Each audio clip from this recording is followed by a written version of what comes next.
as minhas dores, os meus dilemas, as minhas lutas contra o pecado.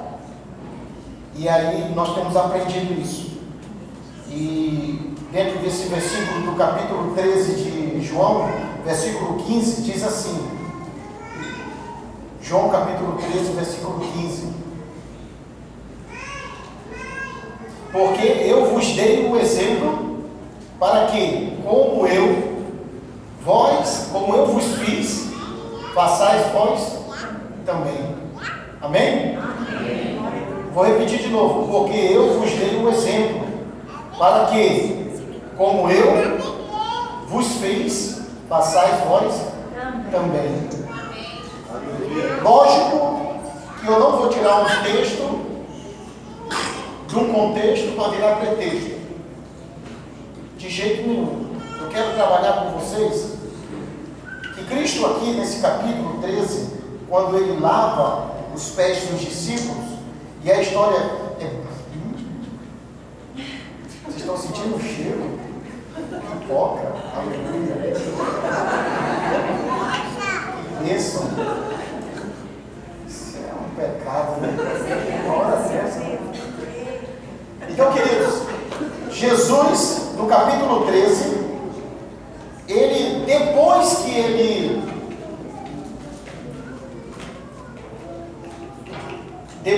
ele participa da janta, depois que ele faz a ceia, a palavra de Deus é clara em dizer que ele se fica despido, ele tira sua roupa, cinge numa toalha e desce para lavar os pés dos seus discípulos. E ali é lógico que ele vai nos mostrar que ele está dizendo, olha, e lavar os pés era a função dos escravos, dos servos. Eles tinham essa obrigação de lavar os pés dos seus senhores. E naquele momento o Senhor, ele desce mais um pouco ainda a condição de escravo, a condição de servo. Porque na sua vida diária, a palavra de Deus diz que ele se fez menor do que os anjos por um pouco de tempo. Por um pouco de tempo ele se tornou menor do que os anjos. E naquele momento que ele lava os pés dos discípulos, ele se torna menor do que os discípulos. Porque ele se torna, naquele momento, um servo. Ele faz a função de um escravo. Ele dá um exemplo. Ele mostra que, com toda a autoridade que ele tem, por ele ser filho de Deus, por ele agir de forma humana também, ele sabia que ele precisava servir. E ele deu o exemplo. E ele disse, olha, eu estou fazendo com vocês. E assim como eu fiz com vocês, eu quero que vocês também façam com os demais. Sejam servos. Não sejam maiores do que ninguém. Porque eu, Cristo, não tornei maior do que vocês. Naquele momento.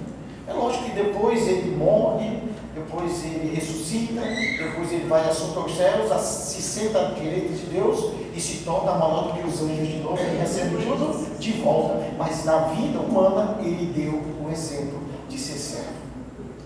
Posso ouvir um amém? Amém. Nós somos chamados para ser servos. Nós somos chamados para servir uns aos outros. Nós somos chamados para cuidar uns dos outros. E conversando com uma pessoa sobre o mestrado, ele disse, falando alguma coisa assim, lógico, as pessoas ficam felizes porque a gente está crescendo, e eu disse para ele, não, querido, o mestrado não é para eu tornar-me maior do que os outros. O mestrado não é para dizer que eu sou um pastor mestre, de jeito nenhum. O mestrado é para me tornar um servo melhorado, para eu cuidar melhor, para que eu sirva melhor, porque a quem muito é dado, a muito será cobrado. E essa figura do mestre certamente não subirá na minha cabeça, porque o que eu aprendi para servir, assim como o Senhor nos ensinou. Pastor, onde é que o Senhor quer chegar? Quero chegar ao seguinte, que nos dias atuais observamos que há uma procura por exemplos a serem copiados.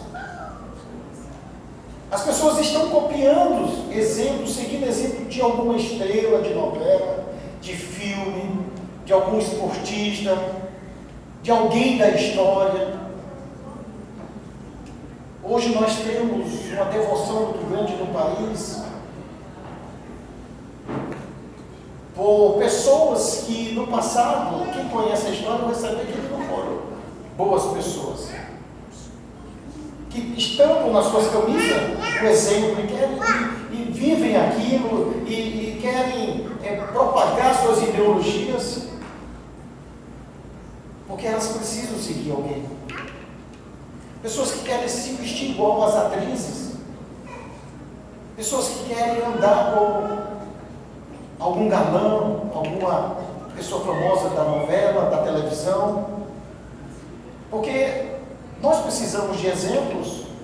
A criança, quando cresce, nós conversamos sobre isso na casa do pastor Diogo, ela já sabe até o que o pastor vai fazer, porque ela já conhece o pai e ela está vendo o exemplo. O filho diz: quando eu crescer eu quero ser igual ao meu pai. Tem filho que quer ser policial porque o pai é policial, tem filho que quer ser médico porque o pai é médico, ou alguma coisa ele quer ser porque vê no pai um exemplo a ser seguido. Assim como exemplos maus também. O filho vê o pai batendo na mãe o tempo todo, quando ele cresce ele acaba reproduzindo inconscientemente alguma atitude como aquela, porque ele acaba seguindo o exemplo do pai. E realmente devemos concordar que há bons exemplos a serem seguidos, mas também há exemplos que são péssimos, que são copiados por muitos e que acabam trazendo sérios problemas para a família, para a sociedade em geral. Exemplos negativos. E o tema dessa mensagem hoje, que eu quero compartilhar convosco: Cristo, um exemplo de humanidade. Amém. Esse é o tema da mensagem de hoje. Cristo, um exemplo de humanidade. E nesta noite, quero falar de um exemplo deixado por Cristo, que falam até os dias atuais e que nunca irão deixar de ser ensinados, praticados, seguidos por gerações, porque nos é ensinado diariamente pelo Espírito Santo, por todos aqueles que pregam e vivem o ensino deixado por aquele que em tudo foi tentado, mas não pecou. Jesus deixou um exemplo para nós. O Evangelho é o exemplo para nós. Ele disse: ide fazer pastores em todas as nações, ide fazer apóstolos em todas as nações. Ele disse: ide fazer mestre em todas as nações, batizando esses mestres em nome do Pai, do Filho e do Santo Espírito de Deus. Ele disse: ide, ensinai a eles também, para que haja gerações de discípulos como mestre, como apóstolo. Amém? Amém. Amém não, ele não disse isso. Ele disse: ide, fazer discípulos, ensinando-as e batizando-as em nome do Pai, do Filho e do Santo Espírito de Deus. Aleluia. É isso que ele, assim como eu fiz para vocês, vocês devem fazer também. Eu quero ser pastor, nada contra. Eu quero ser apóstolo, porque apóstolo está acima de pastor. Eu quero ser pai apostólico, porque agora já tenho pai apostólico. Eu quero ser a mãe apostólica, porque agora tem mãe apostólica. Porque achou que no nível de apóstolo, mesmo sendo presidente de alguma coisa, ele quer ser maior, e assim é o homem. Mas o Senhor não nos ensinou isso. O Senhor nos ensinou algo diferente. Ele disse que nós devemos servir, devemos ser exemplo, assim como Ele foi também, para a minha vida e para a sua vida e para a vida dos discípulos. Exemplo que Ele deixou, ensino que Ele deixou, e que está perpetuando há 2000 anos, há mais de 2000 anos, e que hoje é ensinado pelo pastor Diogo, que hoje é ensinado pelos presbíteros, pelos líderes, pela pastora, que hoje é ensinado por aqueles que estão andando de acordo com as Sagradas Escrituras. O Evangelho para nós é ensino, é mudança de vida. O Evangelho para nós é instrução, o Evangelho para nós é vida, o Evangelho para nós é transformação, o Evangelho para nós é andarmos de acordo com aquilo que o Senhor quer para a nossa vida. Lógico que depois veio os apóstolos, que foram instruídos pelo Espírito Santo do Senhor e deixaram ensinamentos para nós. Eu quero perguntar para você nessa noite: quem você tem tido e seguido como exemplo para a sua vida? Quem é o seu exemplo? Quem você tem seguido como exemplo? Como é que está a sua vida? Uma pergunta que nós devemos fazer para nós o tempo todo. Cara, tu é estiloso mesmo. Meu pai é terra. Cara que nasce estiloso, né? Gente que põe qualquer roupa fica legal. Então, queridos, nós estamos dizendo assim, perguntando para você quem é que você tem seguido, quem é que tem sido o seu exemplo. Será que é Jesus Cristo o seu exemplo? Nós queremos ser, eu quero ser igual o pastor fulano de tal.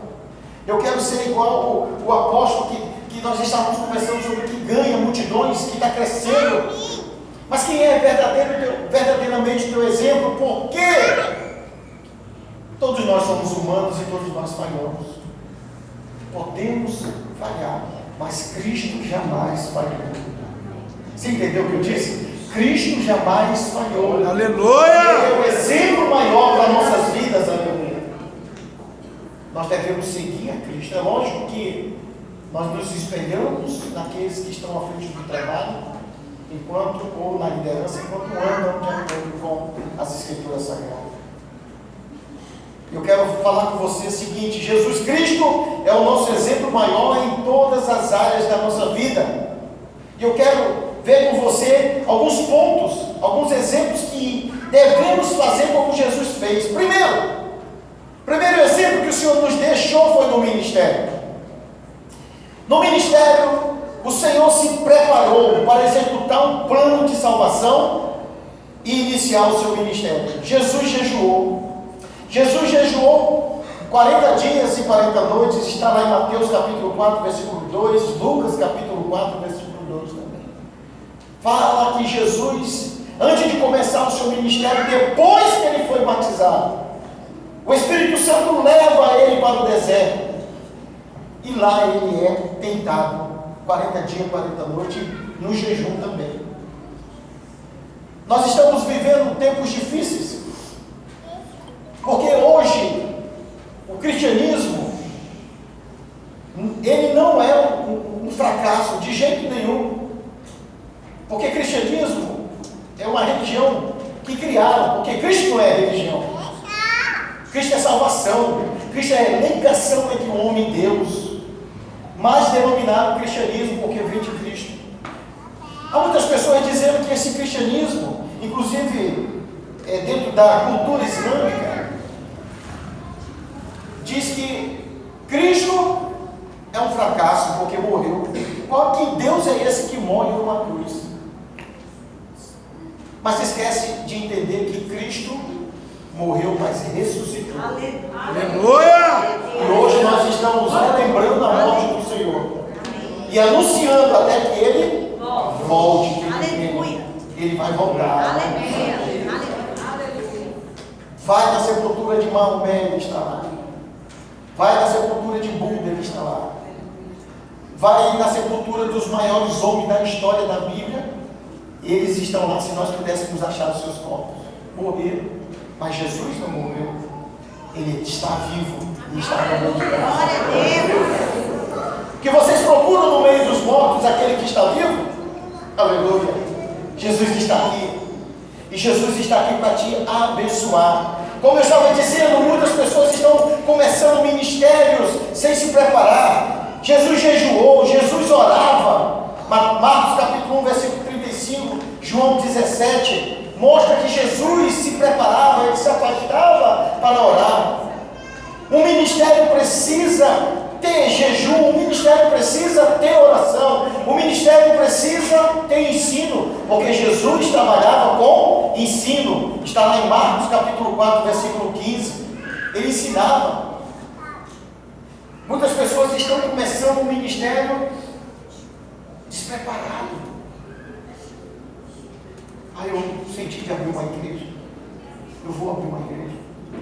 Olha para um lado, olha para o outro. Não tem ninguém. Ele põe a mão na cabeça e diz: eu me consagro pastor.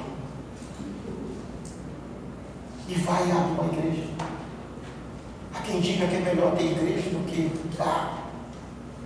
Mas infelizmente, muitas igrejas estão sendo abertas sem estrutura, realmente sem estar no direcionamento de Deus. Pessoas que querem ser líderes, querem começar um ministério, querem atuar, mas não se preparam, não jejuam, não oram, não consagram, não buscam aprender, não procuram estar junto aos pés do pastor para aprender, para ser discipulado, para ensinar. Porque ele aprendendo, ele ensina, só ensina quem aprende. Eu não posso ensinar algo que eu nunca aprendi. Eu não posso falar algo que eu nunca fui ensinado, mas quando eu sou ensinado, eu passo para alguém. Jesus, como humano, ele não começou o ministério dele de qualquer maneira. Mesmo sabendo que era Deus, ele não começou o seu ministério de qualquer maneira. Ele pegou e foi orar, foi pedir graça de Deus. E quando ele desce do monte, o primeiro milagre que ele faz é numa florilha, lá nas bodas de Caná. Ele transformado em vinho, ali começa o ministério do Senhor.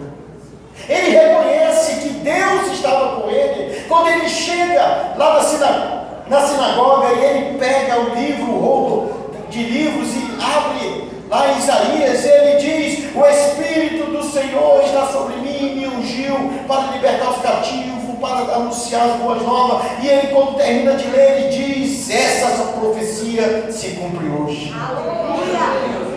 É porque ele sabia que como Deus ele podia fazer, mas como ser humano não, ele tinha que se preparar. Ele pegava e saía para orar. Quantas vezes ele deixou os seus discípulos subir ao monte para orar? Quantas vezes ele ficava pelas madrugadas para orar? Quantas vezes ele pegava e ensinava as pessoas, porque ele aprendia de Deus e ensinava para as pessoas. E eu quero dizer para você nessa noite, esta igreja será grande quando você começar a andar na direção do Pai, quando você andar debaixo da direção do Senhor e não se achar o autossuficiente e dizer: eu sou humano e eu preciso andar na direção de Deus. Aleluia!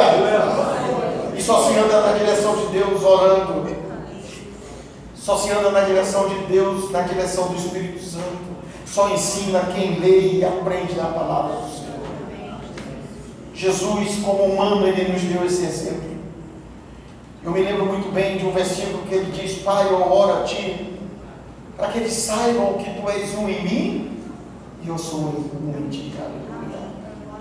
Ele nunca disse: eu sou Deus, eu posso fazer isso. Não, ele sempre teve a dependência de Deus. Homens e mulheres que não andam na dependência de Deus não conseguirão jamais avançar.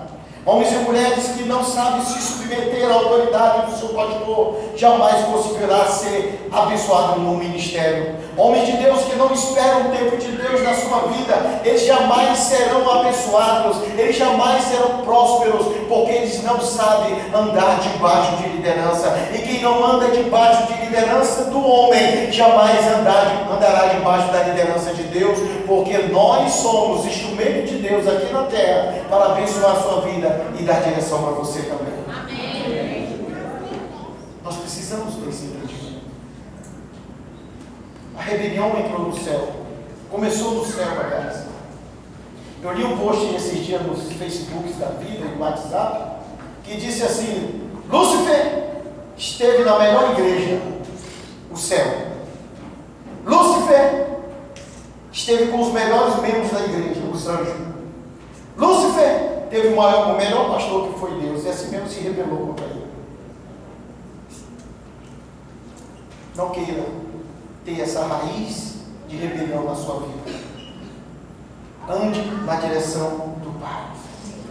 Reconheça que você precisa estar na direção do Pai, Porque Jesus disse: assim como eu fiz, a vós eu quero que vocês façam também. Segundo ponto, eu quero perguntar para você nessa noite: como nós estamos nos preparando para executar o ministério que o Senhor colocou em nossas mãos? Como é que você está se preparando? Você quer ser um pastor? Se prepare. Você quer ser um líder? Se prepare. Você quer ver essa igreja crescer mais ainda? Se prepare. Isso aqui não cresce como batata, Deus dará não. Tem um tratamento, tem um cuidado, tem um zelo, tem lágrimas, tem choro, tem oração, tem jejum. Homens e mulheres que não oram, eles não podem executar o ministério, porque eles jamais conseguirão transmitir para os outros aquilo que ele tem. Eu aprendi algo na minha vida, queridos, muito forte. Um discípulo doente, um crente doente, vai gerar outro crente doente, vai gerar outro discípulo doente. Na incompatibilidade de sangue, pessoas que não podem A negativo com B positivo, tem uma série aí, que se a gente for fazer dentro de uma pesquisa, a gente vai ver esse sangue não dá certo com esse, nasce filhos com anomalias, com problemas, porque não deu certo, porque alguém era doente, alguém tinha problema, alguém tinha uma incompatibilidade. Se nós não temos o sangue de Cristo na nossa vida verdadeiramente, não conseguiremos gerar filhos com saúde. Jesus foi exemplo da vida social. Jesus participou da festa, no casamento. Jesus estava lá. A Bíblia fala lá em João capítulo 2, versículo 1 e 2, que Jesus foi convidado para uma festa. Jesus foi para uma festa. Ei, você entendeu que Jesus foi para uma festa? Sim ou não? Amém. Sim ou não? Sim. Eu falei igual? Sim ou não? Jesus foi para uma festa. Jesus tinha acesso à vida social. Ele estava no casamento. Gente, vocês são humanos. Jesus foi humano. O que eu quero dizer com isso? Pastor, agora eu posso ir para uma festa da balada? Não estou falando isso. Jesus, eu posso ir para um carnaval? Não estou dizendo isso. Jesus participou de festa? Não, querido, eu quero dizer para você que você pode participar de eventos sociais, evento da família, evento da igreja, evento de um casamento, evento de um aniversário, de gente que não é crente, e você pode ir e se conservar íntegro na presença do Senhor. Quando eu trabalhava, eu participei da festa do governo algumas vezes e levei minha família. A festa estava rolando, o som estava tocando, a cerveja andando, eu comendo minha comidinha, tomando meu refrigerante e tudo, esperando o sorteio lá dos brindes que tinha. Aí eu levando o relógio, vamos embora. Saí tranquilo e estou crente até hoje. Agora, se você vai para uma festa e tem algo que não está resolvido dentro de você, igual o Chico da pipoca, vem assim, né? Aí vem aquele cheiro de cerveja, assim, aí o cara fica assim. Aí a música está tocando lá, uma música mudando em teu pé. Porque a música contamina mesmo. Aí você, quando menos esperar, foi dominado por aquela situação. Não vá. Seja curado primeiro.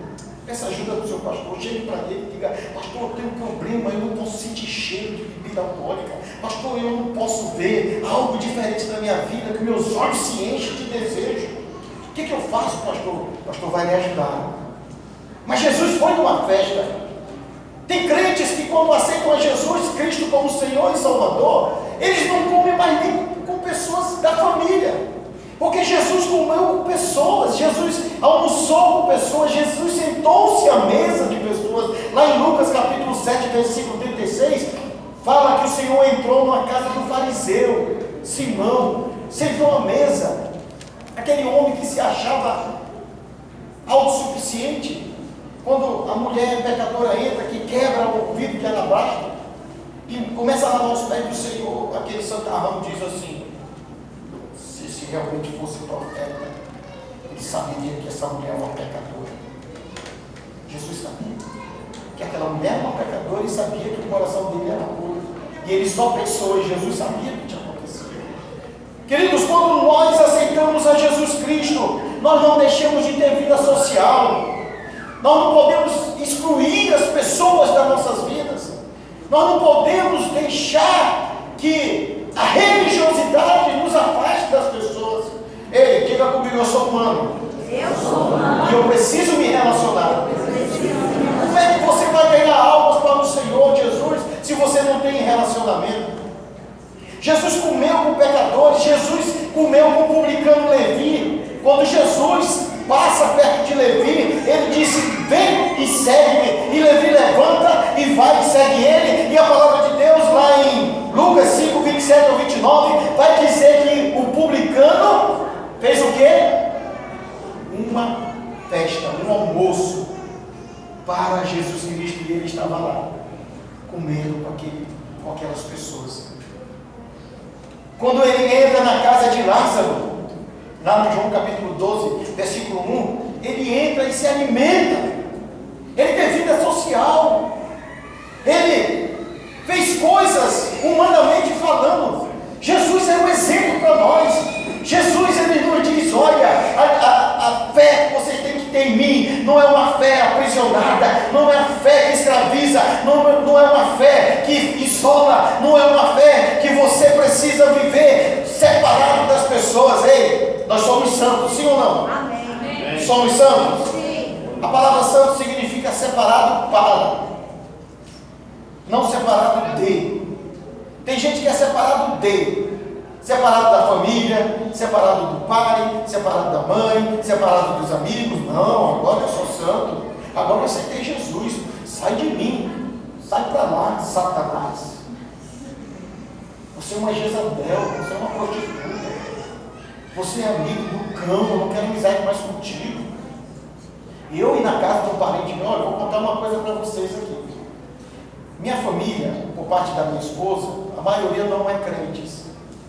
E eles bebem, e eles fazem festa, principalmente quando é aniversário. Aí o pastor Geraldo não vai na casa deles. Claro que não.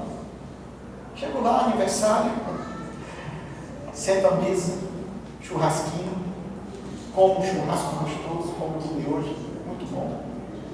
Tomo refrigerante, que agora não estou bebendo mais refrigerante, tomo água, cumprimentos, converso, brinco, e levanto e vou embora.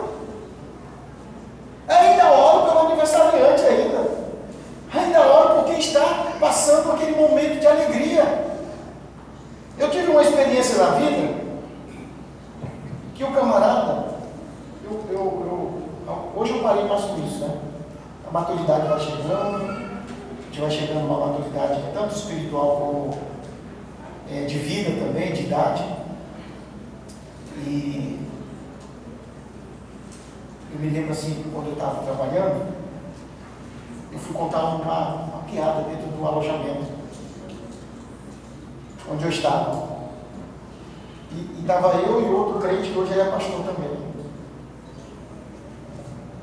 Aí o irmão entrou e escutou aquilo. Com a Bíblia debaixo do braço. Se eu não me engano, ele estava com a Bíblia. Que é isso, irmão?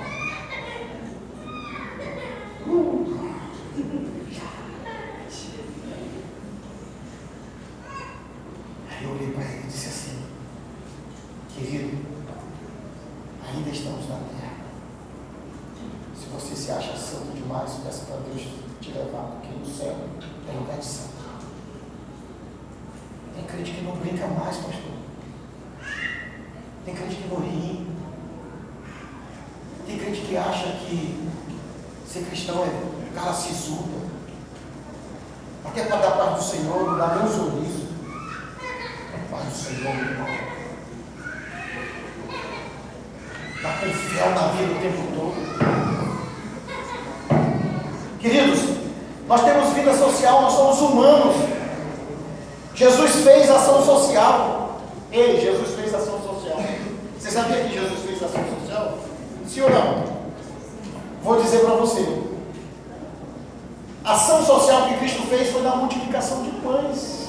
Lá em João capítulo 6, versículo 11, fala que Jesus estava ali no monte, ele tinha ensinado, os discípulos chegam para ele e diz assim: Senhor, despede a multidão, que já está chegando a noite e não tem nada para dar de comer para eles. E Jesus diz o quê?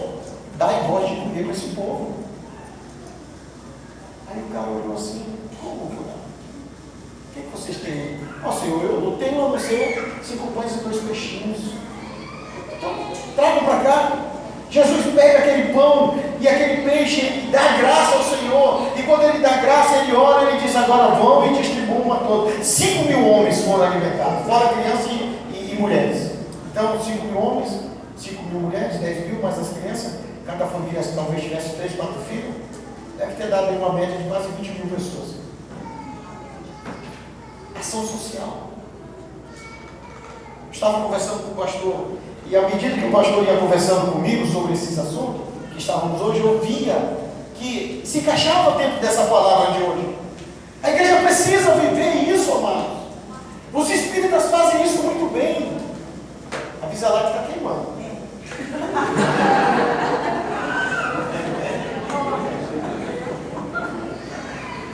Jesus fazia isso muito bem. Os espíritas fazem isso bem. Sabia que os espíritas fazem isso bem? Os espíritas fazem ação social demais. Eles adotam 5, 6 crianças, porque eles creem que, adotando, eles estarão melhorando de vida espiritualmente, estarão evoluindo. Porque o Espiritismo trata desse assunto. Desculpa. Quanto mais obras eu faço, mais eu evoluo espiritualmente. Vou tocar num assunto aqui muito importante. Crentes que não adotam crianças porque não querem ter problema. E essas crianças, elas são adotadas por pessoas que não têm nenhum princípio cristão. Por pessoas que não têm o conhecimento que você tem, que eu tenho. Isso é ação social também. Eu não vou adotar porque vai me dar problema. É sangue dos outros, não é sangue meu sangue. A minha família não é. Diga comigo, eu sou adotado. Eu sou adotado. Você sabia que você é adotado? Nós somos adotados. Porque veio para os seus, mas os seus não receberam. Mas todos aqueles que o receberam, deu-lhes o poder de serem feitos filhos de Deus, a saber, os que creem no seu nome. A salvação não era para mim, não era para você, mas o Senhor nos adotou. E nós precisamos ter esse entendimento, que como filho adotado, nós temos todos os direitos que o filho biológico tem. Os direitos que a nação de Israel tem, você tem, porque você é filho adotado de Deus, aleluia. E Deus não faz acepção de pessoas. Ei, você tem direito à vida eterna, você tem direito à salvação, você tem direito, aleluia, a um galardão. A salvação foi para o povo de Israel, mas eles não quiseram, mas o Senhor te adotou, aleluia. Ele te adotou. Pastor, mas é diferente. É diferente, mas quanto trabalho você ainda está dando para Deus? Quantas idas e vindas você já teve? Quantos pecados você já confessou ou não confessou? Quantas vezes você desviou? Deus desistiu de você? O presídio está cheio de filhos, de homens que foram presos, mas as mães deles estão lá. Quando há rebelião no presídio, a mãe corre na frente e diz: meu filho está lá. Meu filho está preso. E ela fica angustiada, porque o filho mesmo errado, ela continua dizendo: meu filho está lá. Você mesmo errando, Deus está olhando para você e está dizendo: o meu filho está lá, ele vai conseguir, ele vai sair, porque ele é meu filho, ele jamais desistirá de você. Aleluia. Ação social, Jesus fez. Quando o pastor fala de ação social, muita gente não gosta disso. A igreja não faz isso. A igreja da atualidade pouco está se preocupando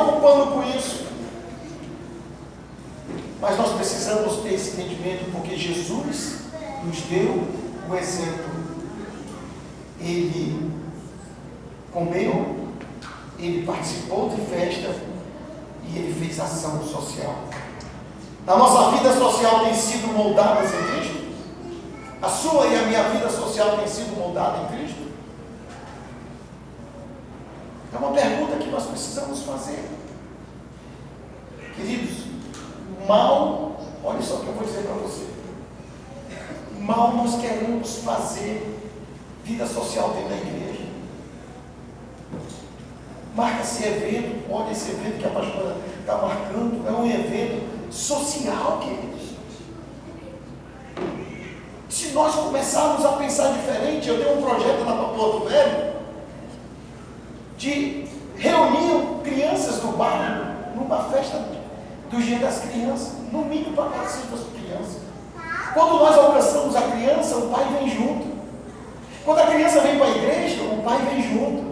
Quando a criança chega em casa, ela diz: pai, eu fui para a igreja e eu aprendi isso, e lá tem bolo, e lá tem pipoca, e lá tem refrigerante, e lá cuido bem da gente. Aí ele fica: na igreja tem isso. Aí ele vem para a igreja, aí o filho diz: pai, vamos para a igreja. E ele vem para a igreja, e quando ele chega na igreja, ele vê que é bem tratado, que é bem cuidado, ele vê que os diáconos, as pessoas estão recebendo bem, e aí o evento social que aconteceu, eles estão felizes e vêm para a igreja, porque a igreja está envolvida, distribuindo cesta básica, distribuindo sopa, buscando pelas madrugadas as pessoas, reunindo grupo, fazendo coleta de cestas básicas, vida social. Jesus nos deu um exemplo, nós precisamos ter vida social. Amém, queridos? Amém, Jesus. Jesus nos deu exemplo na vida emocional.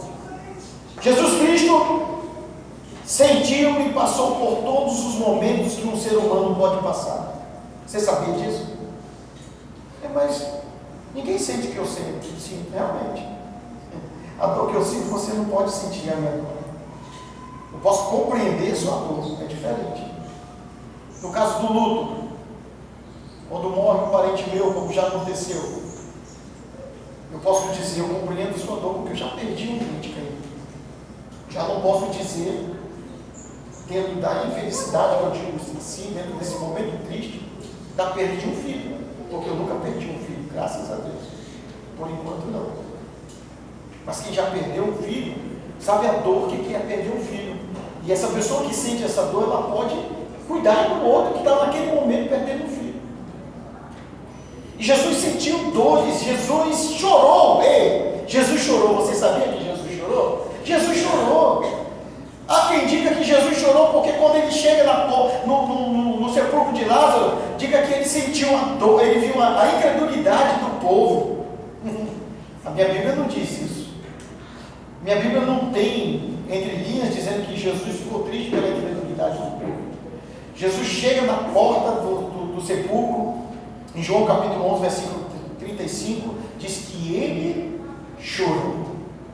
Jesus chorou. Humanamente ele chorou. Porque se a gente for ler todo o capítulo, ele vai dizer que Lázaro era amigo de Jesus.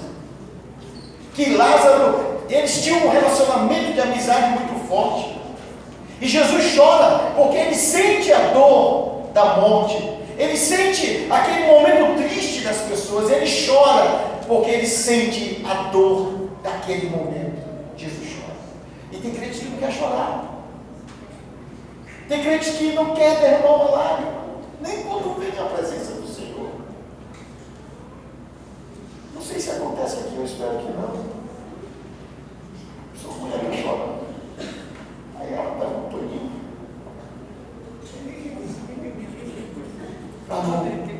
Para não mexer na maquiagem. Eu estou tão feliz. Não chora. Tem homem que não chora, porque papai disse que homem não chora. É vergonhoso de chorar. Mas o homem, quando está na presença do Senhor, ele chora. Quando o homem está na presença do Senhor, ele se emociona pela dor do outro. Quando o homem está na presença do Senhor, ele sente a dor do outro, aleluia. E ele não segura a sua emoção. Sábado eu chorei. Você sabia que eu chorei ontem? Quando o professor, o diretor da banca, o presidente da banca disse, está aprovado. Oh, aleluia. Você está aprovado, não vai nada, vai descer. Só que eu me segurei um pouquinho, porque senão eu ia chorar mesmo, mais ainda. Pode chorar, querido. Você não é diferente de Jesus. Jesus chorou. Esse negócio de segurar choro não é de crente convertido, não. Chore. Deixa as lágrimas descer. Sinta a dor do outro. Jesus teve esse sentimento emocional. Jesus teve compaixão em Lucas capítulo 7, versículo 13. Quando a multidão da morte e a multidão da vida se encontram. E aí Jesus está na frente da multidão da vida, e na frente da multidão da morte vem um caixão com uma mulher chorando, e Jesus chega, aleluia, ele toca no esquife, a multidão da morte para. Sabe por que a multidão da morte para? Porque a multidão da vida é mais forte. E a palavra de Deus diz que Jesus teve íntima compaixão por aquele momento. Uma igreja curada, uma família curada, crentes curados, ele sente compaixão pelo outro. Ele não se importa de querer dar um apoio para outra pessoa. Ele diz, vamos levar essa pessoa para tal canto, vamos.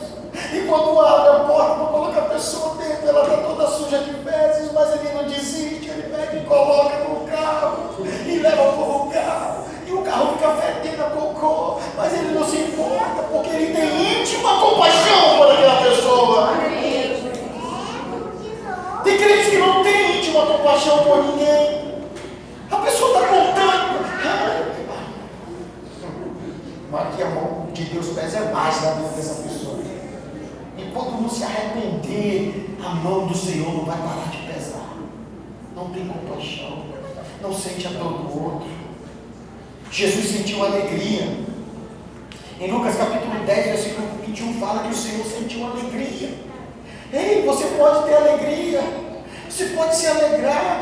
Não se alegrar só com a presença do Senhor, não. Você pode se alegrar com a conquista do outro. Você pode se alegrar com a vitória do outro. Você pode se alegrar com o casamento do outro. Você pode se alegrar com o filho que chegou. Você pode se alegrar com o emprego que o outro ganhou. Você pode se alegrar pela vitória do outro. Pessoas que não sentem alegria em nada. É um robô que está precisando de vida. E a vida se chama Jesus Cristo de Nazaré.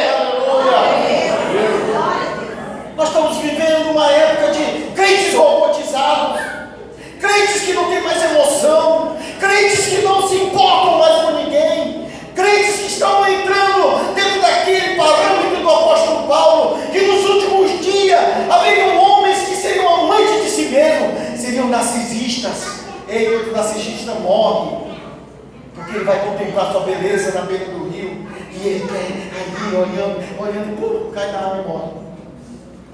Se mata. Amante de si mesmo, que olharam para os seus próprios filhos. Queridos, eu não vim doutrinar a igreja. Eu vim dizer para você, porque quem doutrina, quem traz essa palavra forte é o seu pastor, mas eu senti um desejo tão grande de compartilhar isso com você.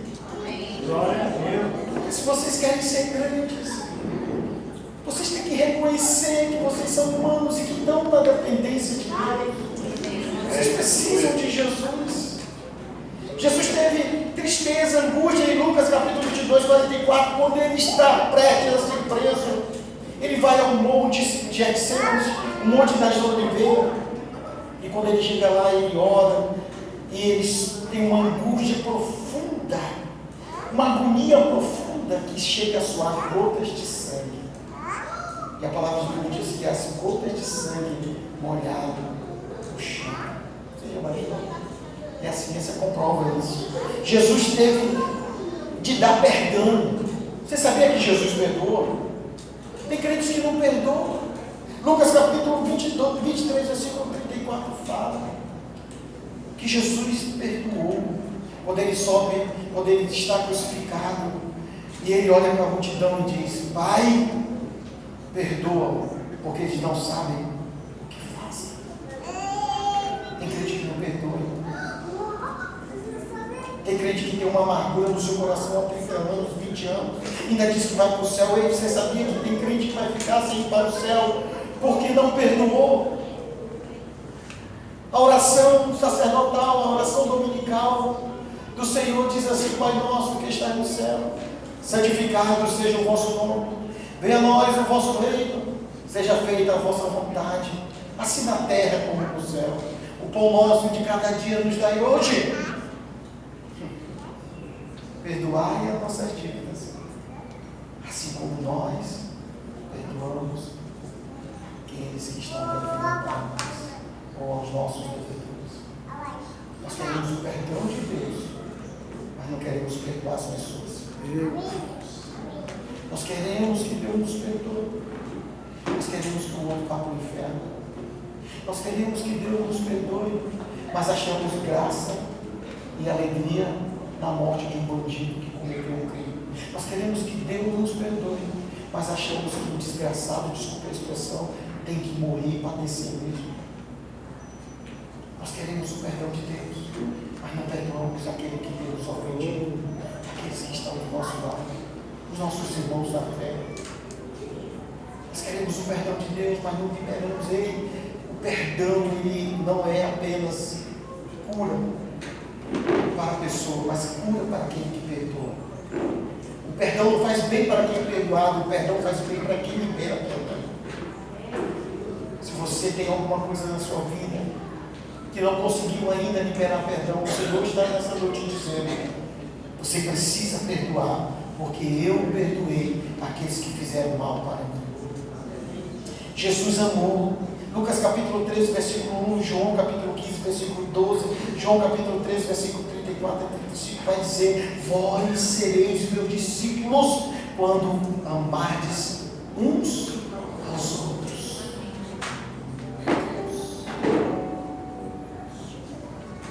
Vocês estão entendendo o que eu vou dizer?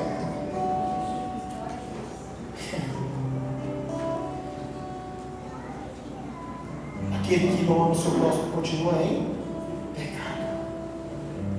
Aquele que diz que ama a Deus e aborrece o seu próximo continua em pecado. Como é que pode amar a Deus que não vê e aborrece o seu irmão que vê? Você está entendendo?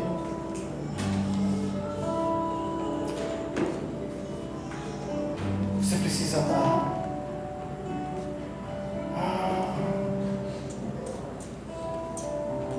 Você ama Deus e aborrece um crente da igreja, seu irmão da fé. Eu não vou com a cara desse irmão. Eu não vou com a cara dessa irmã. Tem gente que cumprimenta pessoas com nojo. Tem pessoas que entram na igreja e não cumprimentam as pessoas. Se acha autossuficiente. Jesus não agiu dessa forma. Jesus amou. E ele disse: assim como eu vos amei, vocês têm que também amar uns aos outros. Ele deu o exemplo para nós. Jesus teve agonia.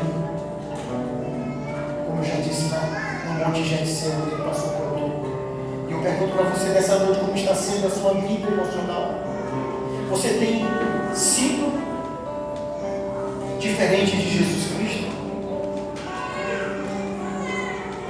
Jesus Cristo veio ao mundo para nos dar, para cumprir uma missão que nenhum outro homem poderia cumprir, mas ele tornou-se igual a mim, igual a você. Ele em tudo foi pecado, ele passou por todos os sentidos emocionais, teve fome, teve sede. Jesus dormiu no barco, Jesus chorou. A palavra de Deus diz que em tudo ele passou por várias experiências, em tudo ele foi tentado, para que todo o sofrimento, toda a dor, toda a angústia, todo abandono, toda a traição, toda a alegria, toda a tristeza, toda a decepção, toda a acusação falsa, ele foi cuspido, ele foi violentado, ele foi torturado, ele teve fome, e tudo isso mais. Ele teve o peso da cruz para que ele pudesse nos socorrer nos momentos mais difíceis da nossa vida e da nossa caminhada. Ele passou por tudo e hoje ele está assentado à direita de Deus.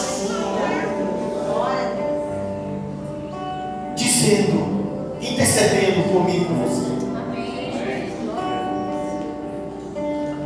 Ele disse assim: pai, o Gelber está passando por luto. Acorde ele, porque eu sei a dor que ele está sentindo. Ele diz: pai, ele está sendo tentado, eu também fui tentado. Ei, Jesus foi tentado em tudo. Tudo. E tudo significa todas as áreas. Tudo. Ele sabe a dor que você está sentindo. Ele sabe a decepção que você está sentindo. Ele sabe a angústia que você está sentindo. Ele sabe que você está sendo desprezado por alguém e você não consegue reverter esse quadro. Alguém está te fazendo sofrer. Alguém está mexendo com você. Alguém machucou as suas emoções e ele sabe que você está vivendo assim.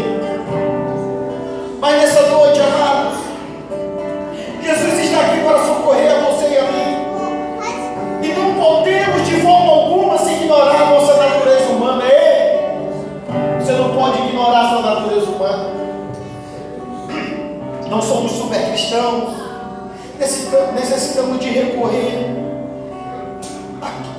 para o Senhor e reconhecer que temos fragilidades e que temos que levá-las ao senhorio de Jesus Cristo. Há uma guerra a ser vencida. Muitos cristãos, líderes, obreiros têm caído nas astutas ciladas do diabo por não procurarem ajuda para poder vencer suas lutas, suas guerras interiores. Jesus Cristo, enquanto estava na terra, submeteu-se a Deus para que pudesse vencer suas tentações. Reconheçamos a nossa humanidade e que possamos deixar que Deus, através de Jesus Cristo e do Espírito Santo, nos ajude a sermos mais do que vencedores. Gostaria que a igreja ficasse de pé, por favor.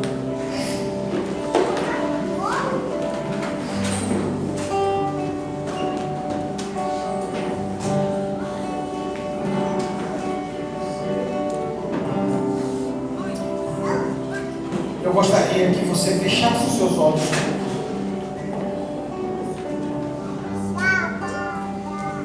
Eu gostaria de dizer para você que essa palavra não é para dizer que você pode continuar pecando porque você é humano. Não é isso.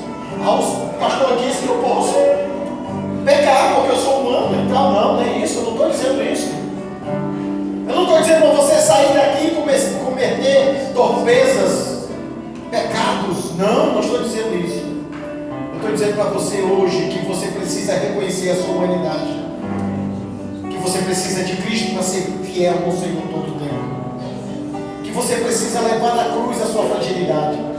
Que você precisa levar ao Senhor essa dor, esse momento difícil que você está vivendo. Que você não precisa ser super cristão. Você precisa ser filho de Deus. Feche seus olhos um pouquinho. E nessa noite, com a permissão do pastor, eu quero convidar